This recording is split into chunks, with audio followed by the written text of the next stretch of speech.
Friends, আজকে তোমাদের সামনে একটা ছাঁচের মশলা ছাঁচের রেসিপি দেখাচ্ছি। এটা দেখো, আমি ঘরে দইটা পেতেছি, কত সুন্দর হয়েছে, একদম ঘন। আর এটার মধ্যে আছে ধনেপাতা, পুদিনা পাতা।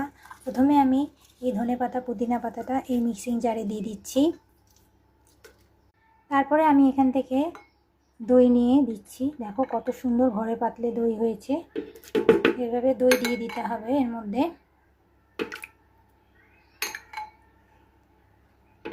আমি এখানে পুরো দইটাই দিয়ে দিলাম। এর মধ্যে আমি একটু বিট লবণ দিয়ে দিলাম, এমনি লবণও দিয়ে দিলাম, আর দিচ্ছি ঘরে বানানো ভেজে রাখা জিরার গুঁড়ো। কয়েকটা আইস কিউবও এর মধ্যে দিয়ে দিলাম। আমি ওই বাটির সম্পূর্ণ দইটা এর মধ্যে দিয়েছি। এবারে এর মধ্যে একটু জল দিয়ে দিব।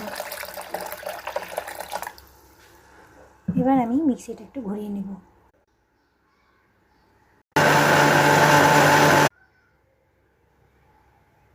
দেখো আমাদের ছাঁচ রেডি। এবার একটা কাঁচের গ্লাসের মধ্যে আমি এই ছাঁচটা পোর করছি। Wow, so delicious. দেখো দুটো ছাঁচ আমি গ্লাসে ভরলাম, কত সুন্দর লাগছে দেখতে। এর মধ্যে আমি আইস কিউব দিয়ে দিচ্ছি। আইস কিউব দিয়ে এটা সার্ভ করলে আরও ভালো লাগে। বাড়িতে এই ছাঁচের রেসিপি বানিয়ে ট্রাই করে দেখো। গরমের দিনে এই ছাঁচ খাওয়া শরীরের পক্ষে খুবই ভালো। আমার চ্যানেলটাকে লাইক করো, শেয়ার করো, কমেন্ট করো, প্লিজ সাবস্ক্রাইব করো প্লিজ। বাই।